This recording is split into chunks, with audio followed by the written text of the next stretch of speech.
설교가로 평생을 살면서 어떤 설교 주제는 못내 자신감이 없을 때도 있습니다. 또 어떤 설교의 주제는 설교할수록 자신감이 넘칠 때도 있습니다. 가령 피 묻은 십자가의 복음을 전할 때, 그리고 성령님께서 우리를 얼마나 따뜻하게 도우시고 함께 하시는가 살아계신 성령님을 증거할 때에 마냥 행복하기만 합니다. 저는 오늘부터 제가 그토록 사랑하고 사모하는 성령님에 관한 설교를 이어가려고 합니다. 제게는 대단히 행복한 시간이 될 것 같습니다. 여러분들에게도 행복한 시간이 되었으면 합니다. 저는 금년으로 장로회 신학대학에 입학한 지 꼭 50년이 되었습니다. 대학을 다녔고 대학원을 졸업했고 신학대학원을 마쳤는가 하면은 박사과정까지 공부를 하면서 15, 16년 동안 장신대에 적을 두고 공부를 했습니다. 누군가 내 심장을 짜보면, 내 머리를 짜보면 신학의 강물이 줄줄 흐르면서 장신대 그러고 막 흘러가지 않을까, 그렇게 생각합니다. 그 얘기는 말씀에 터한 복음적인 신앙에 굳건히 서 있다 하는 것을 의미합니다. 근데 성령론, 성령의 사역에 관한 공부는 깨끗이 한두 학기를 공부해 본 적이 없습니다. 그래서 혼자 공부를 해왔지요. 제 서재에 성령론에 분류된 책이 아마 100여 권이 훌쩍 넘지 않을까 싶습니다. 그만큼 하나님의 말씀과 성령 두 기동의 균형을 잡으려고 몸부림을 했던 내 목회 여정이 아니었나 싶습니다. 오늘부터 성령은 누구신가? 성령은 어떤 일을 우리에게 행하시는가? 어떻게 우리가 성령 충만한 삶을 살 수 있는가? 성령론 설교를 이어가려고 합니다. 오늘은 그 첫 번째 시간, 성령님은 누구신가라는 주제의 첫 번째 설교, 보혜사 성령님이라는 제목으로 하나님의 말씀의 은혜를 나누고자 합니다. 오늘 성경 본문 가운데서 한 절만 남기라고 한다면은 요절은 요한복음 14장 16절입니다. 내가 아버지께 구하겠으니 그가 또 다른 보혜사를 너희에게 주사 영원토록 너희와 함께 있게 하리니, 여기에 보혜사라고 하는 말이 나옵니다.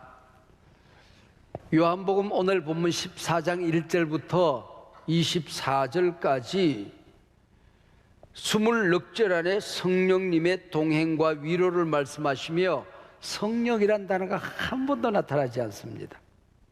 26절에 와서 드디어 그 보혜사가 성령이라고 우리에게 알려줍니다. 이 보혜사라고 하는 말은 일상생활에서 흔히 들을 수 있는 말이 아닙니다. 신문에 등장하는 말도 아니고 문학작품이나 연속극 등에서 사용되는 말은 더더구나 아닙니다. 일상생활에서 들어볼 수 없는 이 말을 교회에 와야 들어봅니다. 교회에 오면 아주 자주 듣는 말씀입니다. 대단히 중요한 말씀이죠. 고대 중동에 재산이 많은 부자가 있었습니다. 이 부자에게는 바보 아들이 하나 있었는데 부부가 함께 죽으면서 그 엄청난 자산을 바보 아들에게 물려주었습니다. 자산을 관리해 주겠다고 들어온 청지기가 야금야금 재산 하나하나를 자기 이름으로 다 빼돌렸습니다. 이 바보 아들과 나쁜 청지기가 법정에 섰습니다. 청지기는 문서 하나하나를 들이대며 모든 재산이 자기 것임을 증명해 나갑니다. 근데 정작 이 바보 아들은 판사의 질문마다 비비비비비비 대답을 못합니다. 이때 재판장이 바보 아들에게 너의 보혜사가 없느냐 그러고 묻습니다. 너의 보혜사가 없느냐, 이 말은 너를 변호해 줄 사람이 없냐 그 얘기입니다. 네 아버지 내 어머니를 대신해서 너를 지켜줄 사람이 없느냐, 그 얘기입니다. 네가 할 수 없는 이 위기 상황을 대신 맡아서 해결해 주는 지혜자가 없느냐, 그 말이겠죠. 이게 보혜사입니다. 파라클레토스라고 하는 말이시요. 여기 바보 아들이 바로 우리 자신이라는 겁니다. 영적인 문제에 바보가 되어버린 우리를 보호해 주시고 하나님 앞에서, 세상에서, 그리고 사탄 앞에서 나를 변호해 줄 지혜의 영이 파라클레토스, 보혜사입니다. 오늘 본문의 배경을 우리가 함께 살펴보십시다. 성사학자들의 주장에 의하면 오늘 본문은 최후의 만찬 전후쯤 하신 생애 마지막 설교 말씀이라는 겁니다. 예수님께서 제자들에게 내가 조금 있으면 십자가에 달려 죽을 거야. 제자들이 얼마나 걱정이 되었겠어요. 이때 예수님께서 너희는 마음에 근심하지 말라. 하나님을 믿으니 또 나를 믿으라. 내 아버지 집에 거할 곳이 많아. 그리고 너희를 위하여 처소를 예비하면 내가 다시 올 거야. 그리고 내가 아버지께로 가지만은 보혜사 성령이 너희에게 와서 세상 끝날까지 너희들이 어떤 일을 하든지 거룩한 일, 선한 일에 동행해 주시고 지켜주시고 능력으로 함께 할 거야. 이런 말씀을 이어가게 되는 것입니다. 이 말씀을 시작하면서 오늘 읽어드린 본문 첫 번째 12절 말씀에 참 귀한 말씀 한 절이 기록되어져 있습니다. 내가 진실로 진실로 너희에게 이르노니 나를 믿는 자는 내가 행한 일을 그도 행할 것이요 그보다 더 큰 일도 하리라는 말씀입니다.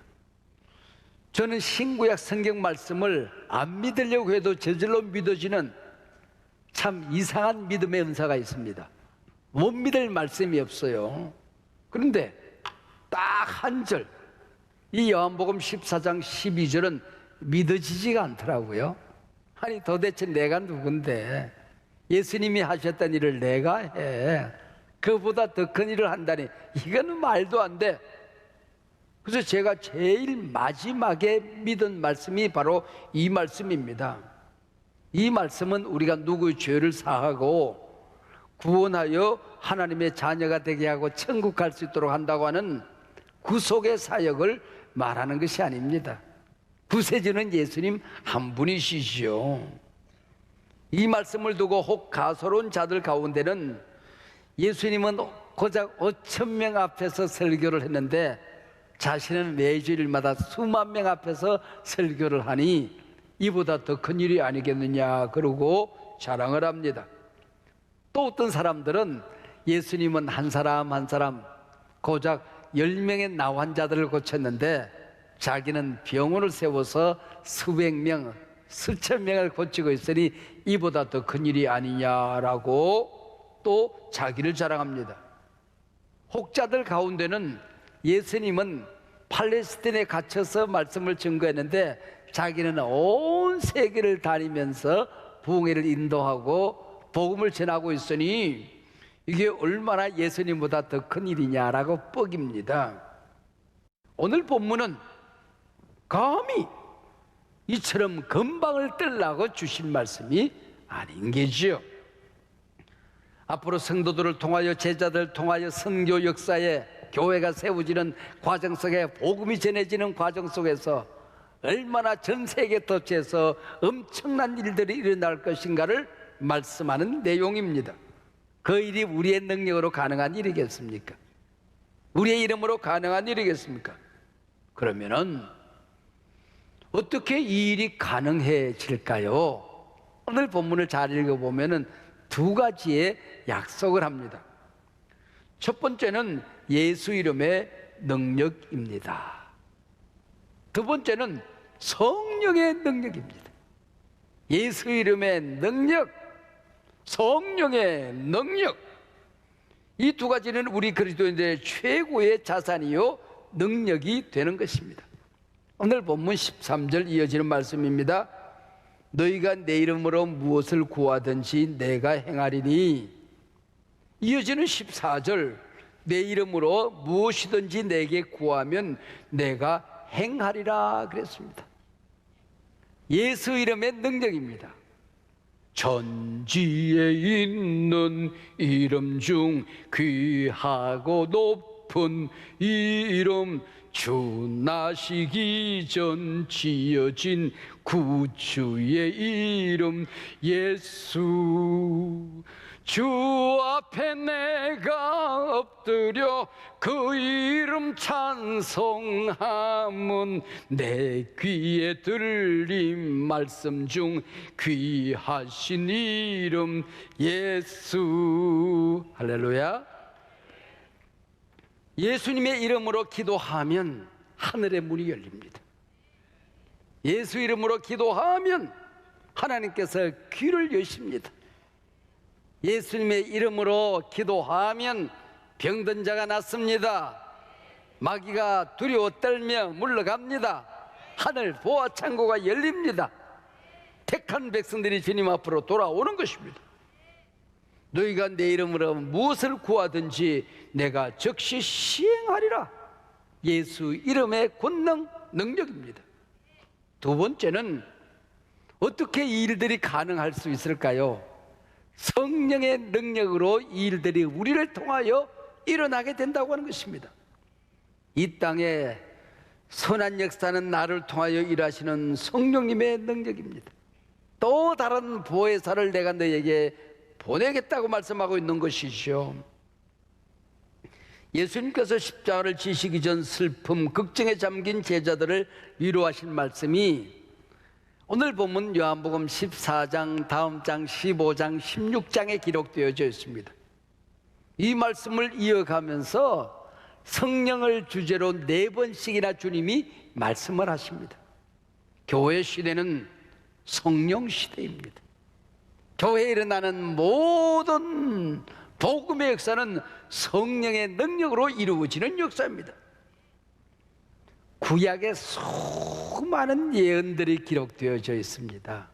이 구약의 모든 예언을 두 가지로 요약하면 예수님 오신다, 메시아가 오셔, 두 번째는 마지막 날에 성령을 보내주신다. 두 가지 약속입니다. 신약에도 수많은 예언들이 기록되어지는데 이 예언을 두 가지로 요약하면 예수님 다시 오신다, 재림에 대한 약속입니다. 두 번째는 마지막 날에 성령을 보내주어서 이 세상이 아무리 험악해도 마귀가 우는 사자처럼 들끓어도 음부의 권세가 이기지 못하도록 택한 백성들을 반드시 보호하고 지켜주시고 구원을 빼앗기지 않고 완성한다. 성령이 오신다는 약속입니다. 그러면 신약과 구약의 공통된 약속은 뭐예요? 마지막 날에 성령을 우리 각 사람에게 보내주신다는 약속이죠. 마지막 날에 내가 주의 영으로 자녀들은 예언할 것이요, 청년들은 환상을 보고 아비들은 꿈을 꾸리라. 어떻게? 주의 영이 임하면 일들이 가능해지더라, 그런 얘기입니다. 하늘이 땅을 침노할 때라고 하는 빌 존슨의 책이 있습니다. 여기서 그는 현대 교회와 성도들의 가장 큰 위기는 성령 없이도 종교 생활을 잘 한다는 거예요. 성령의 도움이 없이도 물질, 문명, 과학, 문명이 발달해서 별로 사는데 어려움이 없이 살게 될 거라는 거예요. 이게 잘된 일이 아니고 이게 신앙생활의 선한 역사의 위기라고 그렇게 말하는 것입니다. 하나님의 자녀들이 종교인이 되어서 살아가며 자기 자신에게 속고 있다고 하는 것입니다. 영어권 욕설 중에 성령 받지 말고 목사해라 하는 욕이 있다며요. 제가 생각하기에 보혜사로 번역된 파라클레토스의 가장 정확한 번역은 영원히 우리와 함께 하시는 천국의 동행자, 그렇게 번역하고 싶어요. 16절에서도 보혜사를 영원토록 너희와 함께 있도록 보내주신다고 하지 않았습니까? 또 다른 보혜사입니다. 그러면은 먼저 있었던 보혜사가 있어야 될 것 아니에요. 예수님입니다. 임마누엘, 내가 너희와 함께 하겠다. 예수님이 승천하시고 하나님 보좌 우편에 계시는데 또 다른 임마누엘 보혜사가 오신다는 겁니다. 그분이 바로 성령님이라는 거예요. 하늘과 땅이 다르다, 이 마이크와 이 책상이 탁자가 다르다, 이거는 헤테로스라고 해요. 이 모니터 스피커와 저 모니터 스피커가 다르다, 이거는 알로스라고 얘기를 합니다. 같은 성격인데 다르다는 것이죠. 예수님이 보혜사이셨는데, 우리를 구원하시고 지키시는 분이셨는데, 각 사람에게 임하는 또 다른 보혜사를 보내주시겠다, 알로스입니다. 이 또 다른 보혜사가 이 마지막 날에 왜 그토록 필요한 것일까요? 첫 번째, 인간은 혼자의 힘으로 하나님께로 가는 길을 찾을 수가 없습니다. 모든 인간이 죄를 범하였음에 까막눈이 되어버렸음에 하나님의 영광의 길을 찾을 수가 없는 것입니다. 성령님이 아니고서는 예수를 그리스도라고 고백할 수 있는 자가 없다는 겁니다.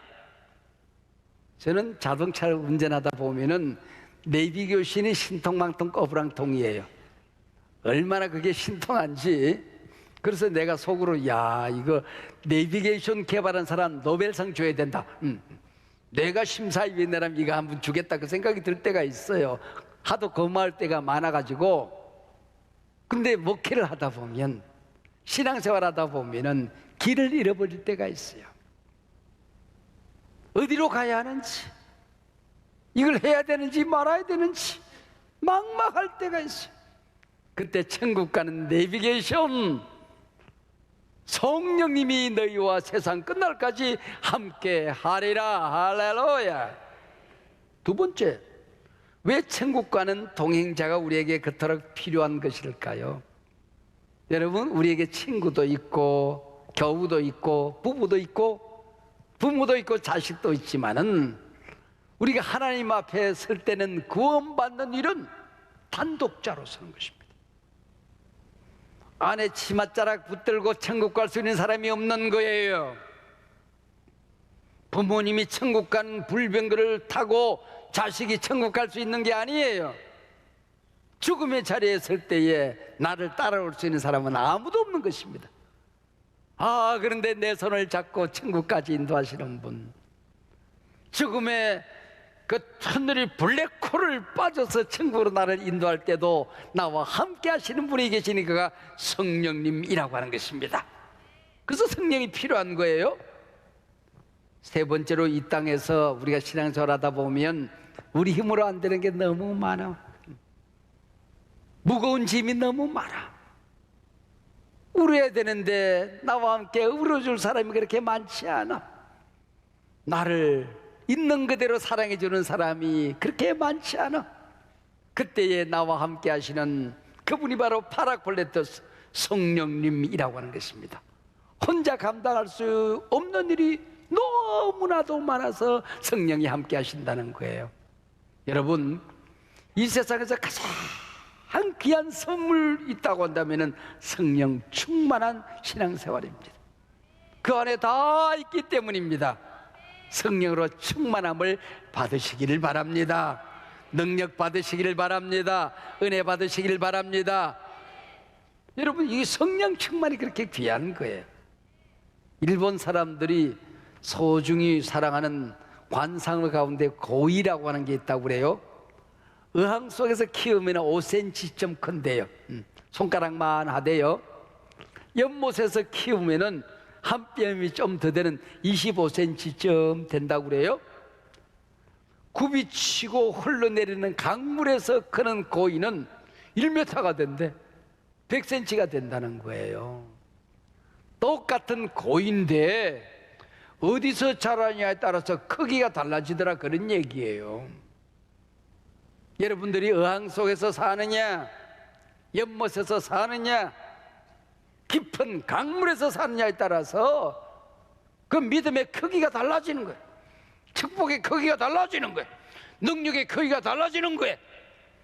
바라기는 우리 교회가 어항이 아니라 연못이 아니라 깊은 강물이 되기를 바랍니다. 여러분들의 신앙생활이, 여러분의 믿음의 능력이 깊은 강물에서 살아가는 충만한 사람이 되시기를 바랍니다. 여러분, 보혜사 성령님이 임하기 전 초대교회 제자들 보세요. 주님이 십자가에 달려 돌아가시게 생겼으니까 죽을까 봐서 뿔뿔이 다 흩어졌어요. 죽는 자리까지 내가 따라가겠습니다 하고 따라다니던 수제자도 모른다고 3번씩이나 부인하고 말았어요. 총칼 앞에서가 아니라 심부름하는 여자아이 앞에서. 그게 인간이에요. 그러나 오순절 다락방에 각 사람 머리 위에 불의 혀같이 갈라지는 성령이 임하자, 바람 같은 강력한 성령에 감동되어지자 흩어졌던 제자들이 돌아옵니다. 죽음을 두려워하지 않습니다. 초대교회를 뒤집어 놓습니다. 로마 제국을 짓밟고 1세기를 변화시키는 인물들이 되는 것입니다. 공부를 다시 했습니까? 주님이 오시자 박사학위를 새롭게 시작했습니까? 초대교회에 어마어마한 헌금을 하는 사람이 있어서 그랬습니까? 건물도 없었습니다. 초대교회는. 여러분, 오직 성령이 임하자 이런 어마어마한 일들이 일어나게 되는 것입니다. 지금 우리는 보혜사 성령의 시대를 살고 있습니다. 하나님은 이 마지막 때에 모든 그리스도인들에게 성령을 부어주시겠다고 약속하셨습니다. 너희가 회개하고 성령의 충만을 받을지어다. 여러분은 하나님의 임재를 그토록 갈망하고 사모하십니까?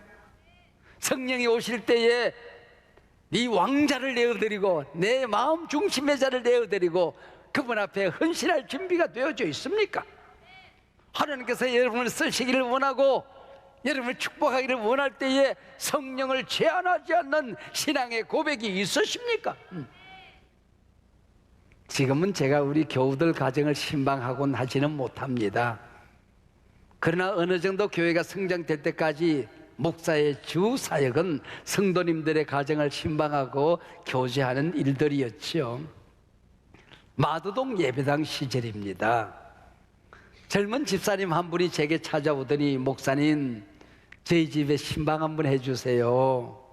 듣자 하니 남편이 교회를 안 나오는 분인데 인생의 중차대한 문제에 부딪혀 있는 거야. 너무 걱정이 되니까 아내에게 그러더랍니다. 당신 혼자 그렇게 신앙생활 열심히 하는데 미안하긴 하지만 너희 교회 목사님 와서 나한테 기도 한번 해주면 안 될까 그러더래요. 그리고 가야지 뭐. 그래서 약속된 시간에 갔더니 부인이 눈이 뻘게 가지고 예배전에 간증을 해요. 남편이 줄담배를 피우고 그냥 하루 종일 술에 찌들어 있을 때가 참 많이 있는데 목사님 오신다고, 하나님 오신다고. 목사가 하나님이겠습니까마는 벽지를 새로 바르고 커튼을 바꾸고 거실에 진열되어 있던 양주병을 다 갖다 버렸대. 내가 지금까지 신방하고 신앙생활하고 목회를 해봤지만은 목사가 신방 온다고 벽지를 갈아 끼우는 사람은 장로님 중에도 못 봤거든. 커튼을 바꾸는 사람 권사님 중에도 못 봤거든. 집안에 있는 하나님이 기뻐하지 않는 그런 것들 갖다 버린 사람 처음 봤거든. 눈깔 생기고는 처음 본 거예요. 사랑하는 여러분, 이 시간에 성령이 우리 가운데 오시고 하나님이 우리 가운데 오시고 너희 몸이 하나님의 성전된 것을 깨닫지 못하느냐? 성령이 오시겠다고 하는데 여러분, 양주병을 갖다 버릴 용기가 있으십니까?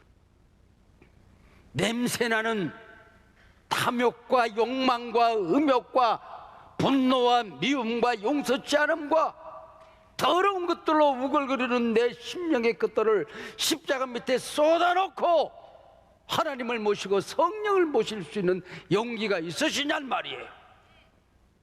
냄새나는 쓰레기 더미에 성령을 모시고 살 수는 없는 것 아니겠습니까? 사랑하는 여러분, 성령님은 단순한 능력이 아니에요. 성령님은 하나님이십니다. 성령님은 내 욕심이나 채워주는 요술방망이 진이가 아니란 말이에요. 삼일체 하나님 가운데 한 분이십니다. 성령님은 땅의 어둠 속에 혼돈과 공허 속에 있을 때에 성령이 그 안에 오셔서 우주를 만드신 분이십니다. 태초에 하나님이 천지를 창조하시니라. 하나님의 영은 수면에 운행하시니라.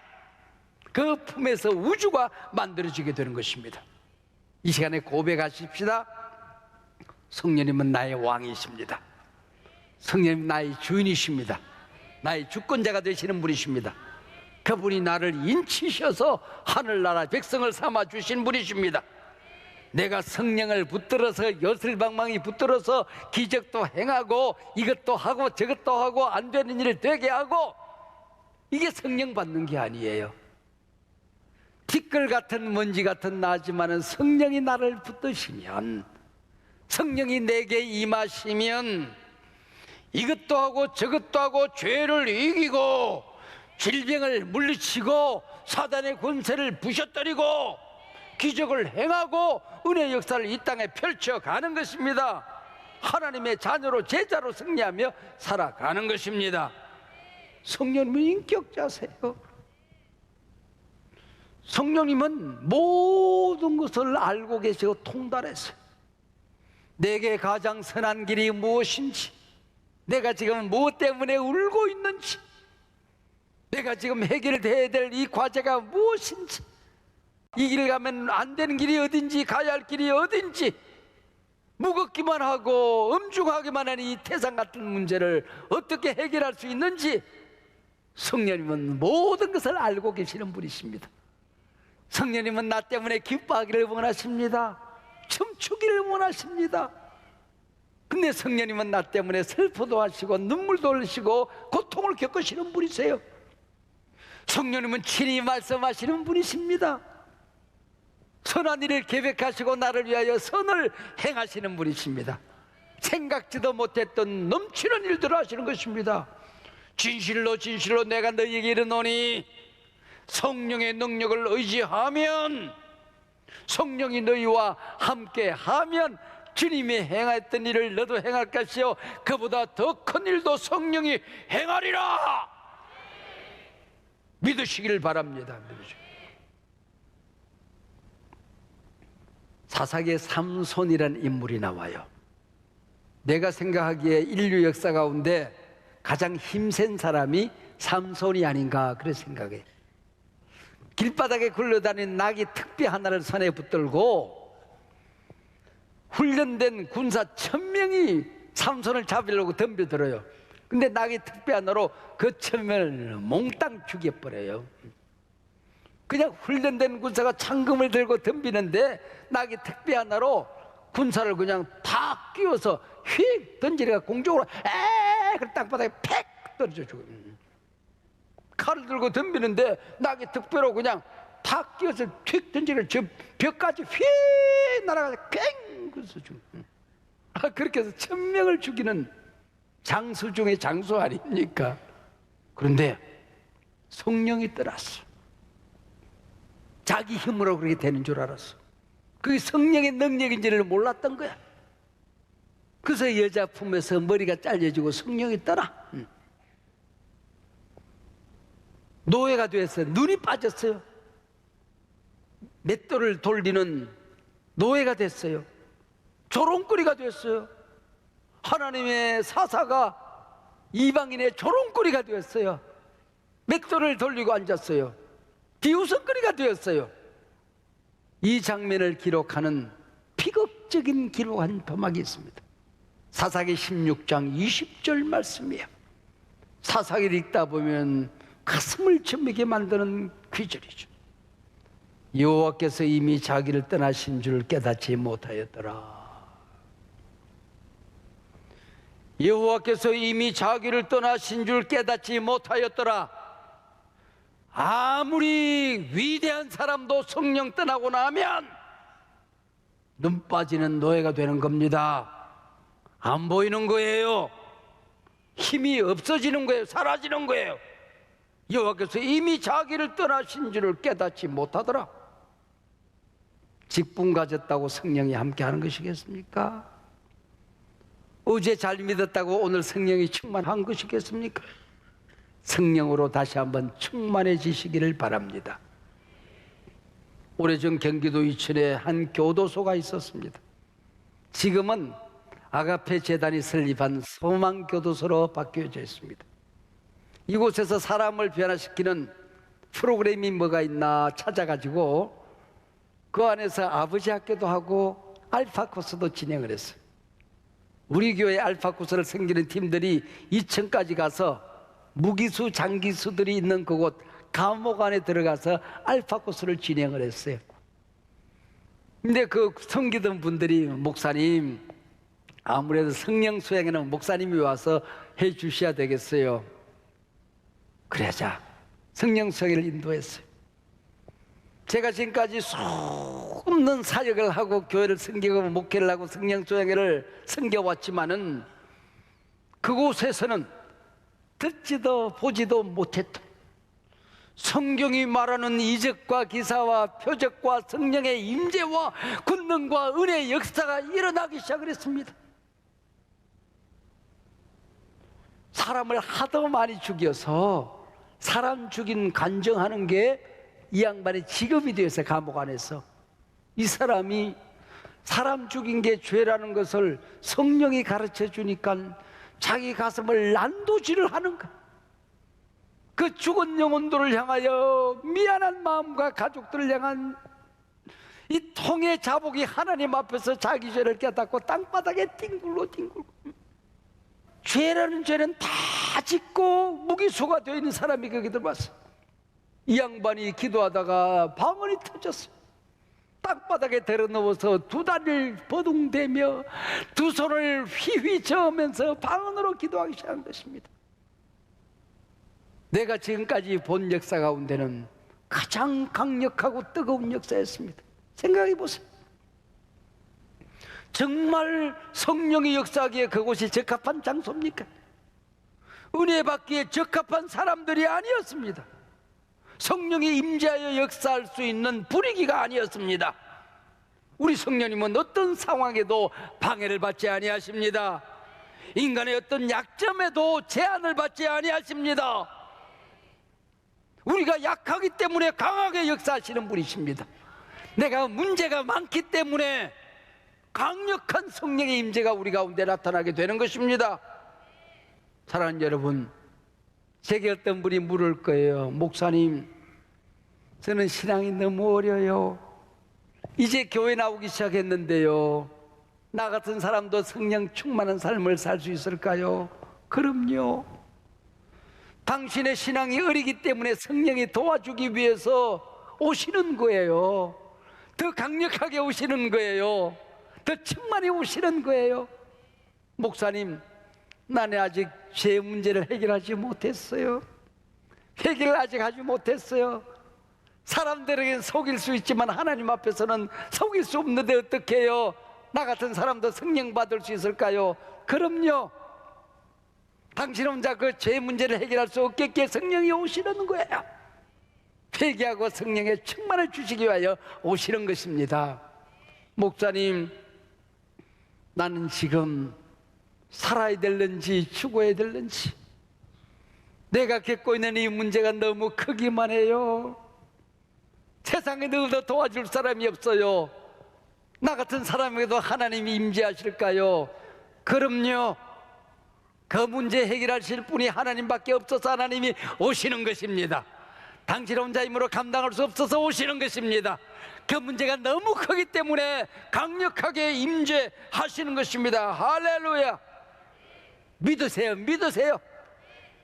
예수 이름의 권능으로 우리가 기도하면, 성령의 능력으로 우리가 믿으면은 진실로 진실로 내가 너희에게 이르노니 나를 믿는 자는 주님이 행한 일을 그도 행할 것이요 그보다 더 큰 일도 행하리라. 이 세상 살아갈 때 외롭고 힘들고 어렵지만은 내가 너희를 고와 같이 버려두지 아니하리라. 그래서 오시는 것입니다. 회개하고 성령으로 충만해지십시다.